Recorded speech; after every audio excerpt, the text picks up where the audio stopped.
Scripture this morning is from Luke 14:25-33.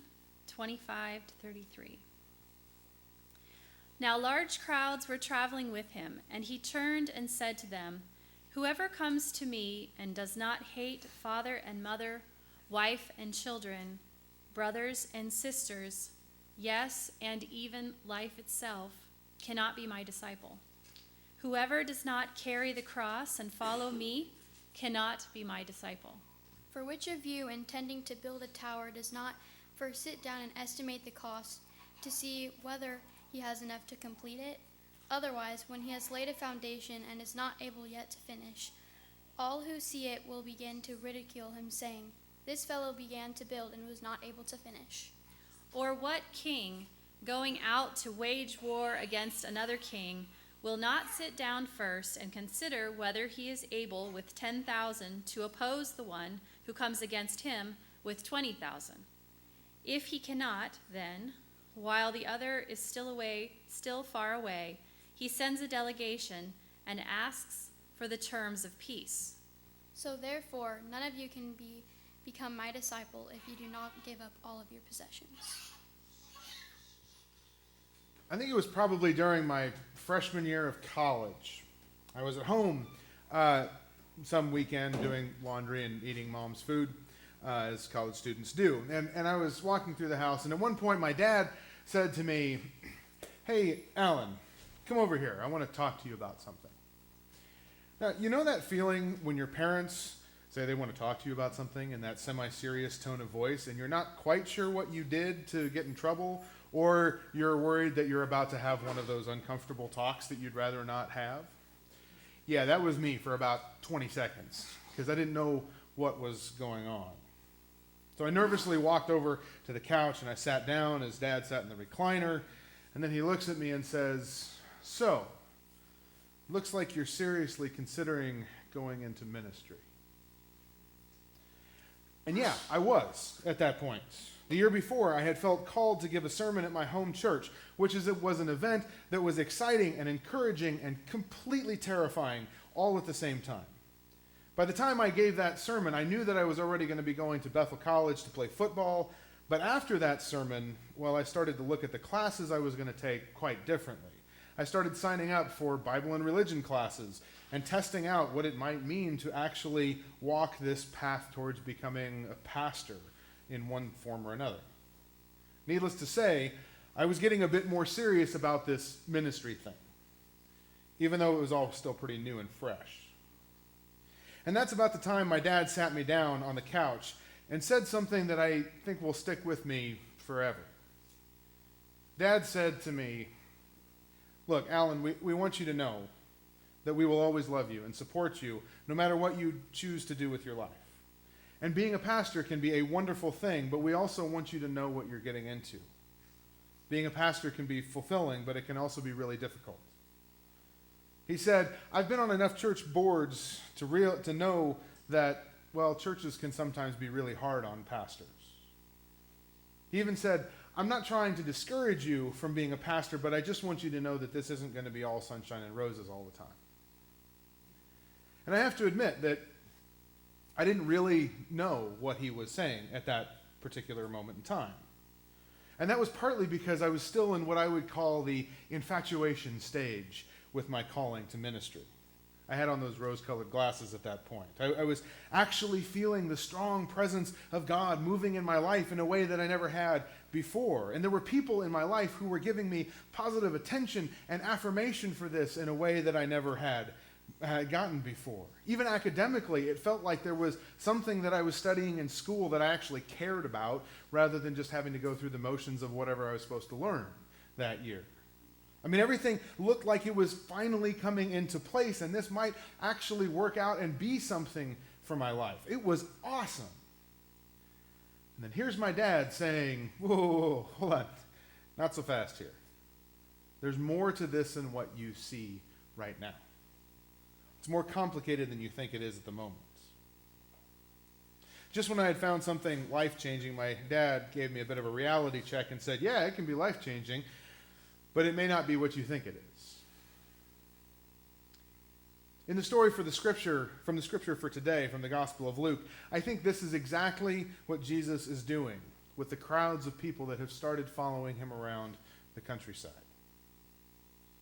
See, in any given section of Scripture, particularly the stories from the life of Jesus, it's important to note what is going on around any given text or saying or teaching itself. Yes, what Jesus says matters in any given section of Scripture, but to understand what he said, often we need to pay close attention to where geographically he is saying it and when in the storyline he is saying it. What happens just before or even after a particular saying can have a great influence on the meaning of any given scripture. In our scripture for today, that little clue comes as one very simple line at the beginning of the story. But it is a rather large clue that sets the scene for what Jesus is really saying here. The first line in our scripture for today is, "Now large crowds were traveling with him, and he turned to them and said." Large crowds were traveling with Jesus.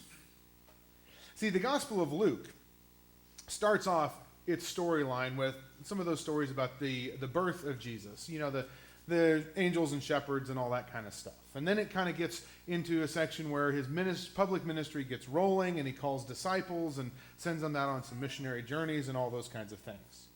But then there's this long stretch kind of in the middle where it's just basically Jesus going around the countryside, preaching and teaching, and he's doing a lot of healings as well. Pretty miraculous kinds of things. There's this section where Jesus has teaching after teaching, parable after parable, and they are no small thing. Each of these teachings are something that rocks people's world. Some of the teachings that Jesus has in the Gospel of Luke are very, very challenging, sometimes to particular individuals, but a lot of his teachings leading up to this are things like where he's saying that God is going to be coming in the very near future, quite frankly, to kind of upset the apple cart. He's going to make right the wrongs of this world. He's going to bring justice to the oppressed. He's going to bring down the super wealthy and fill the hungry with poor and good things, and all of these other things that cause people to sit up and pay attention. Jesus is preaching and teaching preaching a whole bunch of stuff that is deeply attractive to a very large amount of people who are in very difficult life situations. Jesus is preaching a message that sounds like the first real bit of hope that they have had in a long time. It sounds like something that they are waiting for, they have been waiting for. And as a result, these huge crowds flock to Jesus and follow him around wherever he's going. These are people who are ready and eager to sign up to be his followers. They are buying what he is selling. And in the middle of it, Jesus stops. He turns to the crowd and he says to them, he gives this warning to them. Jesus turns to this huge crowd of followers who are excited to see him and follow him in this glorious new revolution, and he says, okay, hold on, let's get real here for a second. You want to follow me? That's great. But you've got to know that I'm not looking for people who are in for a casual revolution. To follow me is going to cost you something. He says to the crowd, for some of you, it might cost you the relationships that you have with your family and friends. Following me is going to cost you the kind of life that other people desire. Following me is going to cost you time and money and possessions. In fact, if you're going to follow me, you need to know that the path that I'm on leads ultimately to a brutal, humiliating public execution at the hands of the empire. It leads to the cross. And if you're not willing to walk that same path and put your life on the line, then you really need to rethink this. Jesus says to them, I mean, seriously, think about anybody who's going to build a house. They got to sit down and figure out what it's going to cost, what kind of work and sacrifices they're going to have to make in order to build the house. And if they can't do those things, then they don't even start to build the house. Or think about a military general. If they figure out the strength of their army and the strength of the army that they're going to be going up against, and they know they're going to lose from the beginning, they don't even start fighting the battle in the first place. They just go negotiate. Jesus tells them it's the same for following me. If you think you want to follow me, that's great. But don't think it's all sunshine and roses along the way. This life will cost you something. Now, folks, I don't know about you, but this story, this warning from Jesus is really kind of shocking, particularly in our modern landscape of Western Christianity. See, we live in a world that has been highly influenced by this weird mix of Christian evangelism and capitalism, which basically has created this marketplace of churches. I mean, in a lot of places we've wound up with essentially what amounts to churches acting like Walmart and Target and trying to sell their version of Jesus. And if you're in the market for what we're selling, then we'd invite you to come be a customer of what we have to offer. But, if you're not, there's a different version of the Jesus product down the road, and you can go purchase your religious services there. Even denominational churches like ours fall into this way of thinking, whether we realize it or not. I mean, what else is a denomination besides a brand that tells you what kind of Jesus product you're probably going to get at that outlet? I mean, the problem with this thinking, obviously, is that when we function under this mentality of trying to market our version of Jesus and our version of church, we wind up basically just highlighting the most attractive parts of what we have to offer, right? Come give your life to Jesus. He'll heal you from everything that ails you, give you the life you've always wanted, set you free from all your problems, give you a life of peace and joy. And oh, by the way, come to our church and you'll have access to the best and most entertaining worship music and preaching and teaching for you and your kids. Oh, it'll be wonderful. All you've got to do is just sign on the dotted line. Right? There's nobody, on the flip side, who would market their church by saying, well, actually, if you're going to come to this church, and if you're going to follow the Jesus that we know, it's going to be hard. If you're going to come here, well, you're probably going to lose some relationships with your family members.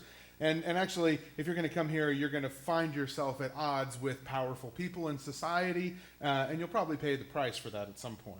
If you're going to follow Jesus with us, it's going to cost you material resources in ways that you probably can't even predict yet. And really, if you really want to be a part of this church, well, then you've got to be ready to put your life on the line, because of following Jesus. It's a strange message. Nobody would put that on a billboard for their church, right? Except that's exactly what Jesus says here. And actually, to be fair, even though I say nobody would do that, there are people who would. There are slices of the Christian tradition that would give that kind of warning. And I hate to break it to you, but we're actually a part of that group of people who would give that kind of warning. See, our church tradition is part of a particular stream of Christianity that goes back several hundred years. And we have a particular bent on what it means to be a Jesus follower. And there are several things that set us apart from other versions of Christianity that existed hundreds of years ago and that exist today. But one of the significant core things that sets us apart is a strong belief that anybody who makes a decision to follow Jesus should do so without being manipulated or coerced into doing so, and that they should make that decision fully aware of what they are getting into. This verse here has had a large influence on the Anabaptist and the Brethren tradition. In fact, this verse is one of the reasons why we tend not to do a whole lot of high emotion revivals, altar calls kinds of things. We do them from time to time, but we are a little wary of them. And that's basically because we believe that if it's the right decision to follow Jesus, when the worship band is going and the tears are flowing, it will still be the right decision after you've slept on it the next morning. And, quite frankly, it will still be the right decision in a couple of weeks after you've had some serious and hard conversations with people about the kind of life that you're getting into when you're going to be following Jesus. Not only for the ways that it will transform your life for the better, but also the difficult parts too. See, here's the thing about the message, the call to follow Jesus. Following Jesus is something that is actually kind of hard to do sometimes. It takes work. Being a disciple takes discipline, right? It's challenging. It requires sacrifice. It's hard, but it's also worth it. When we stick with that discipline, when we make those sacrifices, when we build those habits, when we meet that challenge, then we are also rewarded with a transformed life that produces a different kind of strength, a different kind of peace, a different kind of joy, a different kind of hope that can carry us through the ups and downs of this life and even into the next. Our scripture for today is from the Gospel of Luke. But in the version of this saying that comes from the Gospel of Matthew, Jesus ends by saying this.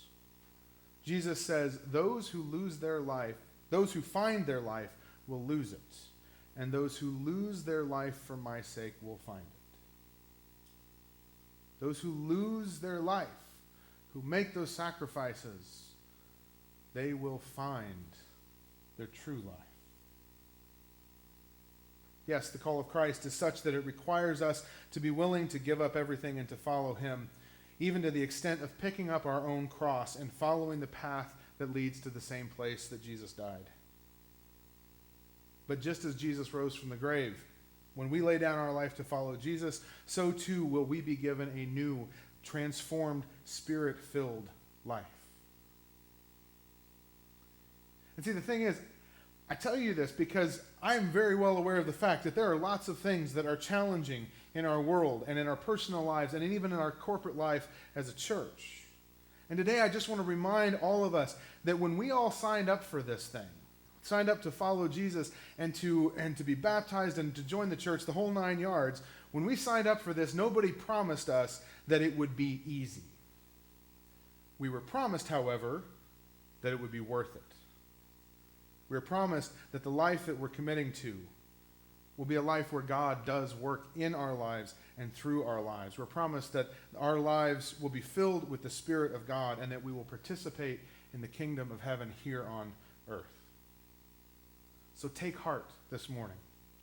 Whatever challenges we may be facing, whatever ways we might feel ostracized from this world, whatever ways we feel like we're paddling against the flow of the river, know that God is walking beside you. Beside us. Know that God is still at work in our lives. In your life as an individual, but also our lives as a church. And today, know that while walking in the footsteps of Christ is costly, it is also worth the cost. Amen. Thanks for watching this video from the First Church of the Brethren in Wichita, Kansas. If you'd like to watch another video, click the link on the right. Thanks for liking, commenting, and subscribing on this video. And we'd love to have you join us on Sundays at 9:30 for Sunday school and 10:45 for worship. Everyone is welcome and you're invited.